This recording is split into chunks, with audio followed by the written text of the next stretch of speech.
Good afternoon.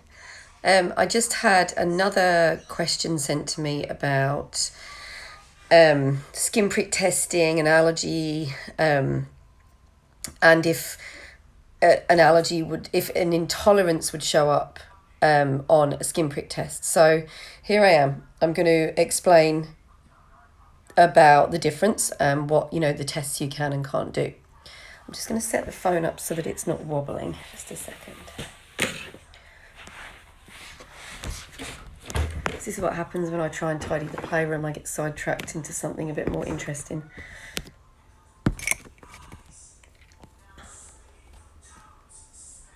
There we go. So, as just to recap, I know it probably feels like I feel like I'm going on about this all the time, but allergy is an immune system response and intolerance is a digestive system response. So two completely different things. They do have overlapping symptoms, and you might want to check out it. We've just released it today, actually, the ABC radio interview I did with Andrea Gibbs on Sunday.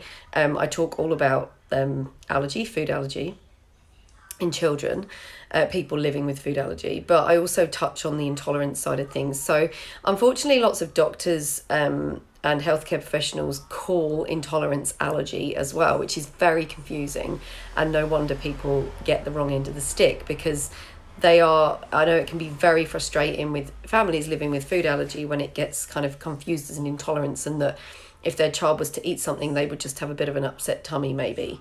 And actually that's just not the case at all. So what we do know about food allergy, is that it is completely unpredictable. Just because a child has had 6 mild reactions to a food, it doesn't mean that they won't be having a more severe reaction next time. Maybe they won't, but maybe they will. We just don't know. So that's why we never ever take chances with allergy. Allergy is a response of the immune system. So what happens is somehow the child gets sensitized to that specific food. So let's take oats, for example.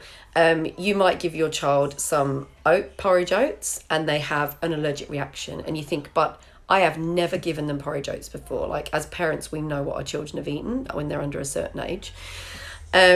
And what happens is that they must have been exposed to that food before, because it's impossible to have an allergic reaction to something that your body hasn't been exposed to previously. Because what happens is there's this whole system that's set up that makes that reaction occur, and that system can't be set up without prepping.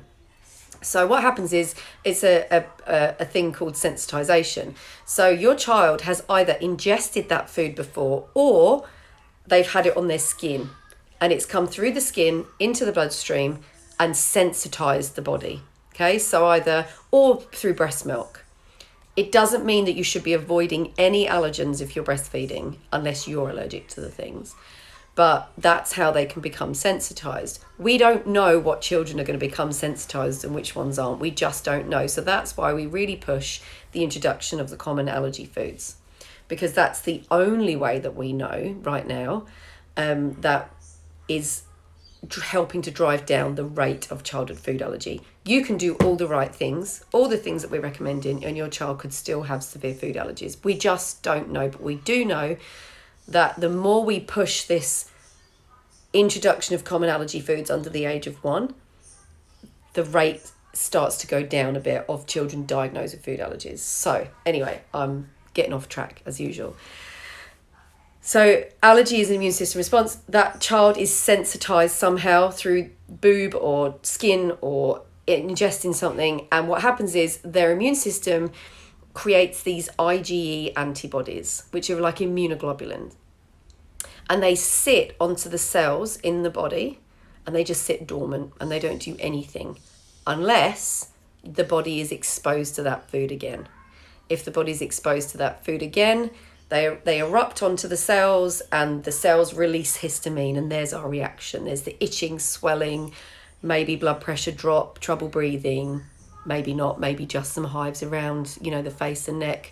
The symptoms can be random. The symptoms can be different or the same every time. So that's what happens. That's an immune system response that can be life-threatening. An intolerance is a completely different system.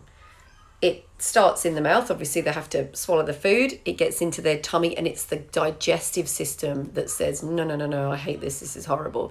You get the wind, the bloating, the pain, the blood in stools, maybe, the mucus, all of them or just one of them symptoms. Honestly, if it's just mucus in the stool and there's none of the other symptoms, we maybe don't need to think about going on a crazy elimination diet.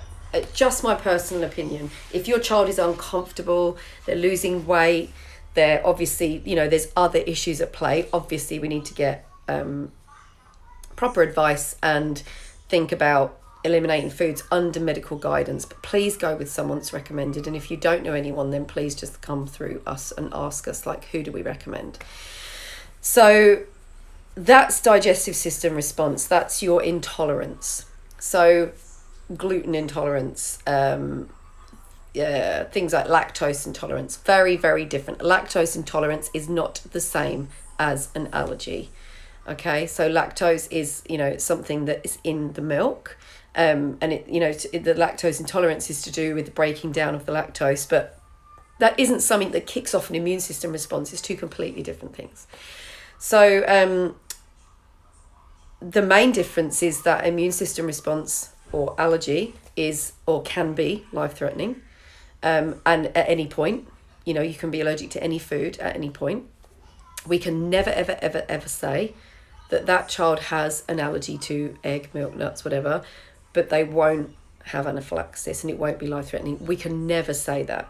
It could happen at any point. An intolerance, the digestive system, is not life-threatening.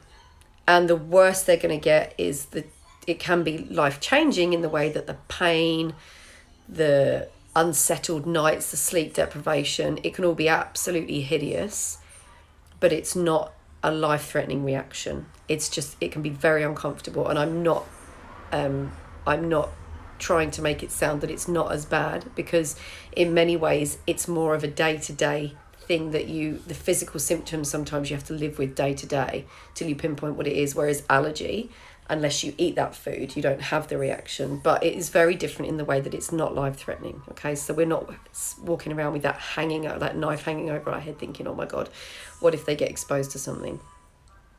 So there isn't really any surefire ways of testing for an intolerance. What we need to do is, under medical guidance, cut that food or cut the foods out that you think that is causing the intolerance. Again, you need to do this under guidance. Don't go cutting out everything. One thing at a time. If, in best case scenario, just one thing at a time. So you want to cut that food out. Hopefully you would see a difference. You would see an improvement. Then you have to introduce it again to see the decline, to know that is definitely, hi Elaine, to know that is definitely the culprit. That's how you truly diagnose a food intolerance.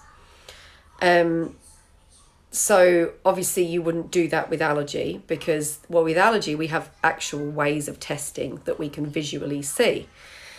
So with an allergy, we can do skin prick testing, or we can actually do blood testing as well. But skin prick testing is the main way that we would test for a food allergy. Okay, so what we do is that you put the dots of allergen on the skin. We normally use this part of the arm, do a little skin prick, and a hive comes up, or a hive doesn't come up. The only time that a skin prick test is useful within intolerance is if sometimes those intolerance and allergy symptoms overlap.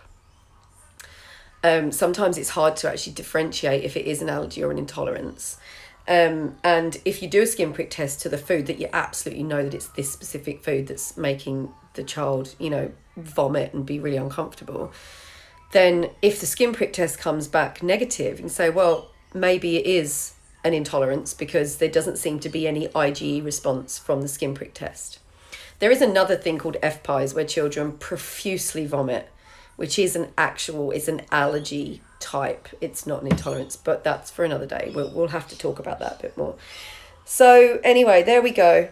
In a nutshell, I've got to stop saying that. In a nutshell, I said that on ABC radio the other day, and it sounds like I'm trying to be funny, but I'm not. It's just what I say. So I hope that's clear.